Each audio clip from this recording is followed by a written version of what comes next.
Today I'm going to show you how you can use your camera that you have right now to take photos of space and of our night sky.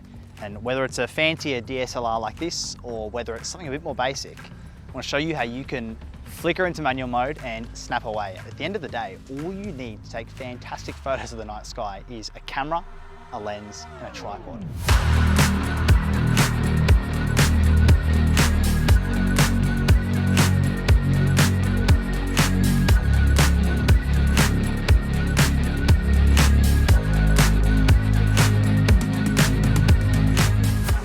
So the toughest thing about taking photos of our night sky is that the stars and everything up there are slowly moving, constantly, because the Earth isn't flat and we live on this sphere floating around in space that's constantly spinning. And what that means is when we look out there, the stars and the sky is slowly drifting over us. And typically you'll buy a tracking mount, which tracks and spins the camera at the exact same speed in which our Earth is spinning. And that allows us to take very long exposures without anything moving in the frame.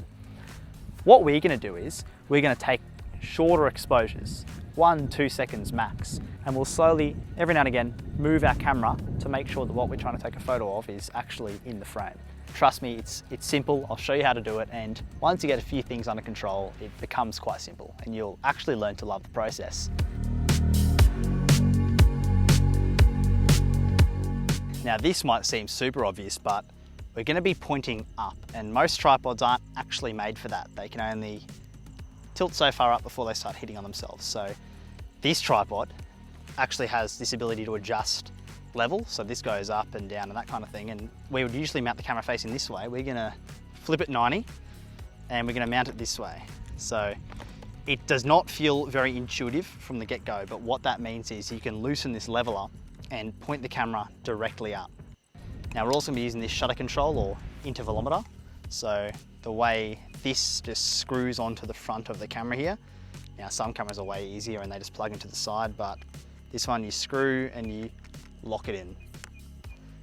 Now this intervalometer has a shutter button on it right there in the center, and that is exactly as it sounds. It's exactly the same thing as the shutter button on the camera. So if I press this button here, you can hear that take a photo. If I press the button here, it takes a photo. But the one cool thing that this thing can do is you can actually, I want to turn the camera off, you can actually push and lock the shutter button on this controller.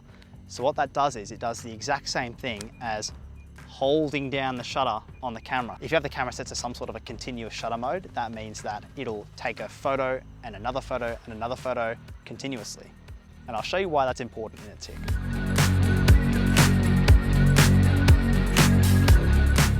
Now this will be different for a lot of different cameras, but on this Nikon, there's going to be an LV for live view button down the bottom here. So if I press that, that's now changed it from a DSLR into essentially a mirrorless camera. And I can look and see what the camera's seeing now live. So to tell whether stars are in focus or not, you want to look at the size of them on the screen. So this is when you set a lens to the infinity mark. This is about the frame you'll be shown. And this is out of focus. So if you punch in and zoom in on the stars, you can see that they're just a bit larger and they're what we call bloated. So the better focus is, the smaller they're going to look. So if we start spinning the lens ring in one direction, you can see they get bigger, and this is actually worse, right? So that means we're spinning it in the wrong direction. So let's go back and we turn it the other direction. And as you can see, I've spun that a bit, and look at this. If you punch right in, zoom in on the screen, and you can really start going right, left, right, and then get kind of right in the middle there, and bang, you're in focus.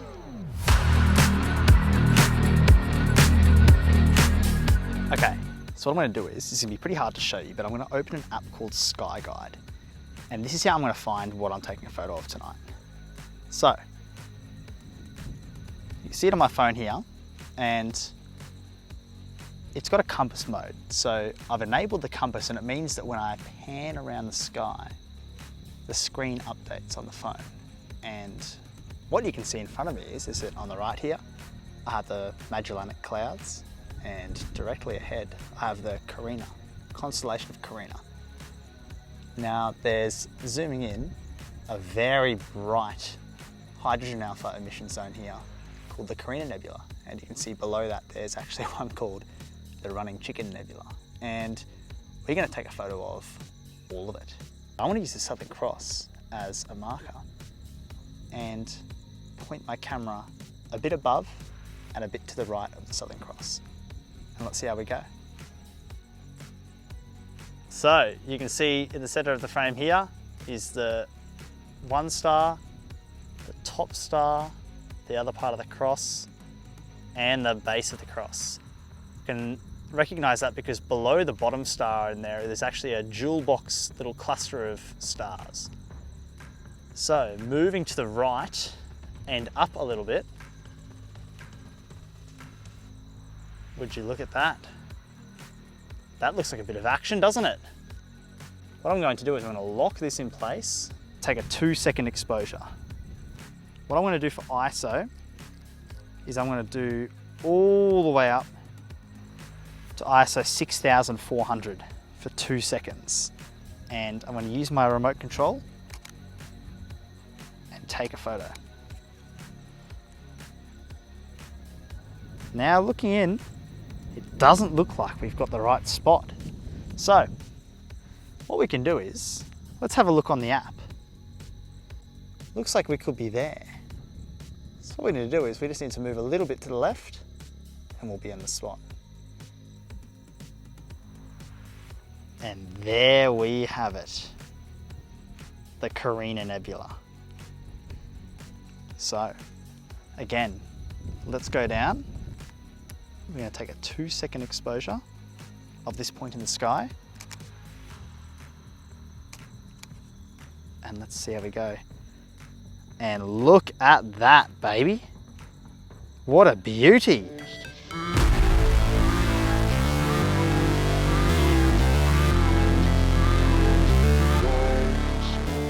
All right, so you've used the app, you've figured out where in the sky you want to point the camera, you found out where you want to take a photo of. What do? What are our settings? How does it work? So aperture, let's get that out of the way. You want to be at the lowest number your lens can handle. So if you have a little 50, nifty 50, they can go to 1.8 or even better 1.4. Start shooting near the bottom at 1.4, 1.8, at 2. Give that a crack because the lower the number, the more light you let in. And we want to get as much light as possible in our images. The next thing is ISO. Now, when we're doing astrophotography and we're just using a tripod, we're going to have the ISO be pretty high. The ISO that I'm going to be shooting on tonight will be 6400. Before that freaks you out, we're going to be stacking a lot of these photos together in post, so the noise is not as big as a deal as you might think. So that leaves us with one last variable, and that's the shutter speed. And now shutter speed is a hot topic of conversation because it kind of depends on what lens you're using. So tonight I'm going to be using a 135mm. So it's a portrait lens, it's pretty zoomed in but not crazy telephoto. And this lens, from my testing, you can take photos of up to 2 seconds maximum before you start seeing those stars stop being little circles and start being trails in the sky. It's pretty clear as day once you give it a crack yourself that you need the photos to be very fast, relatively. You can't just do 30 seconds, you can't get crazy with it. Short and sharp to keep it clear. Now, the not so secret weapon of taking good astro photos is that you need to have as much total exposure time as possible. So ideally, the pros will go and spend 20, 30, 100 hours on a single photo. Now, we're not going to be doing that because as you're going to find out, it can be a bit tedious standing behind the camera and moving it every few minutes for hours on end. I think a reasonable amount of exposure time to aim for would be 15 to 30 minutes, and you'll be blown away by what you can get in that time. I'm going to give that a crack tonight. We're going to stand out here with the mossies as long as I can, and let's start taking the photos. So what we're going to do is we're going to frame our target right to the middle of the frame. If your camera's got a continuous mode, whether it be a high or a low, it doesn't matter, but you need to have the camera in a mode where you can hold down the shutter button and it'll take photo after photo after photo. We're in focus. What I'm going to do is I'm going to hold down this shutter button, slide it up, let it hang, and as you can see, you can hear the frames coming through. one by one, 2-second exposures. And they're even coming up on the screen. And it's, let me tell you, I'm gonna show you. So look at this. Here they are coming through, frame after frame after frame. And as you can see the Carina Nebula there in the middle. So what we're going to do is we're going to watch this frame again and again and again.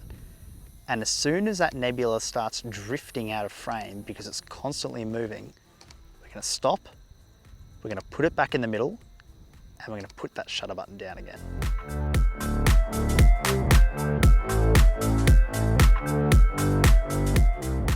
Okay, we're nearly done with the photos. This is the last run. We've been taking photos for 21 minutes so far. So we'll get to 25 minutes and we'll call it a night from there. Now, you might think you're done, but you're not. There are other types of photos we need to take called calibration frames that clean up the data that we're taking with these lights. Those calibration frames are going to be darks, biases, and flats.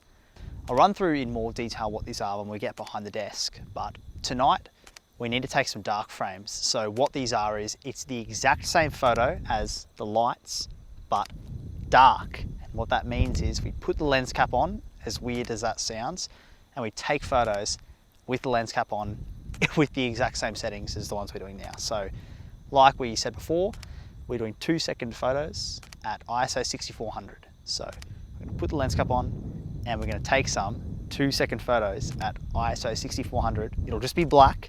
We're going to take 10, 20 of them. Doesn't really matter, and what that'll do is it'll help us calibrate these frames later.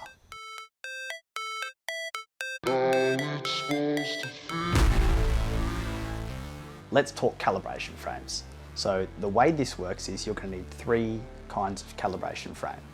There's going to be a dark frame, a bias frame, and a flat frame. Now the darks will take on the night, which is like I've explained before. It's the exact same settings as your light frame. So exposure time, ISO, everything's the same, but you just put the lens cap on, snap away. Biases are very similar, just with a different shutter speed.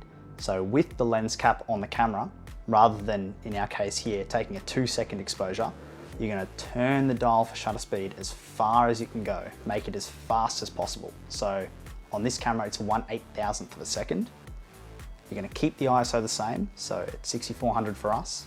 We'll do about 10 to 20 of these as well. I did 20 darks and 20 biases. Now flat frames, you take the flat frame at the same settings, so the same aperture, the same focal point, so you'll put the lens to infinity, and the same ISO. What you're going to change is the shutter speed to make sure that we get a good exposure. And what you'll do is, you'll point the camera at a flat white screen. This can be on a TV, on an iPad, on a laptop. If you have a flat panel for sketching or anything like that, that's perfect. Sit the camera upside down on top of that flat white surface and take some frames like that.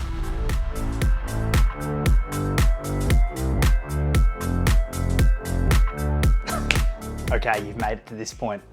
We're behind the desk and this is where the fun happens. It becomes exciting. We've captured all of our images and I'm going to show you how to really quickly and easily run them through a stacking software that I use. It's free to create your final image. It'll put all of the images together, our calibration frames and all of the proper light frames or our actual photos, and this is where it all comes together. So doing the processing, you don't need anything fancy. You can do it on pretty much any laptop or computer you've got. It just depends how much patience you've got. I'd recommend getting an external hard drive, ideally an SSD. You know, Samsung do ones, get a terabyte or 2, because this stuff uses a lot of space and you're about to see that. First things first, take the SD card out of your camera and put it into your computer.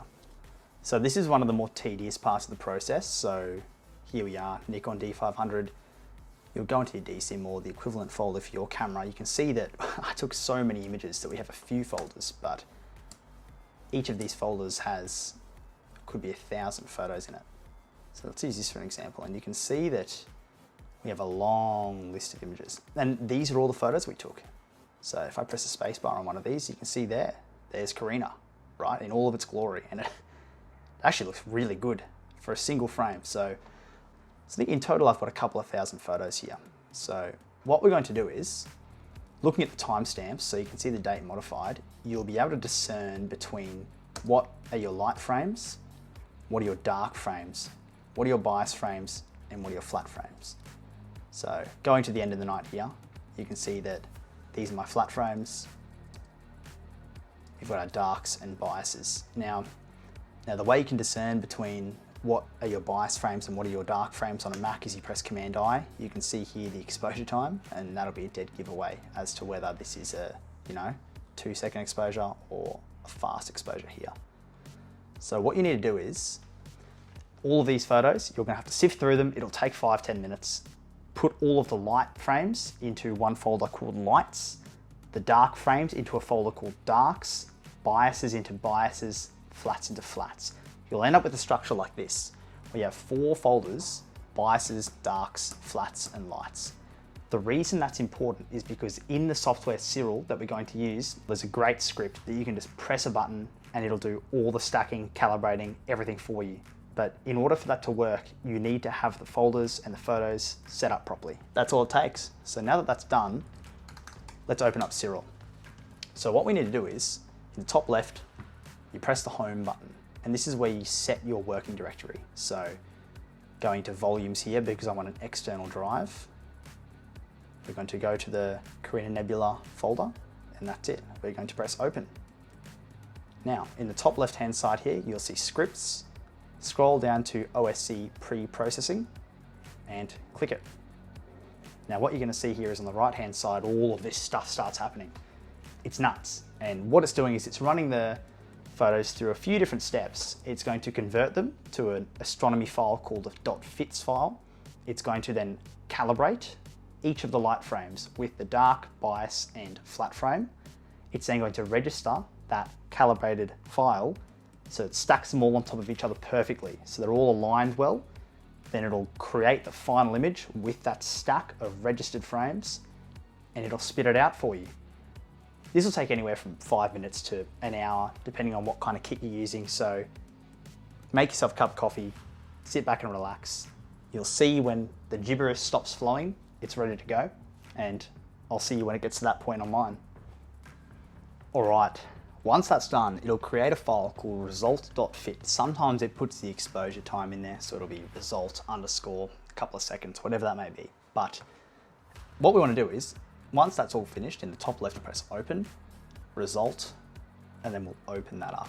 Now, this is pretty funny. If you've never done this before, you'll see this really dark screen and think to yourself, what a failure. But if you go down the bottom here and press auto stretch, you press auto stretch and bang. That's a little hint for you, isn't it? In the bottom right, you can zoom in, hold down command to drag around and soak up what you've captured, really. Now, this isn't final. This is just an auto stretch. So let's go back to linear.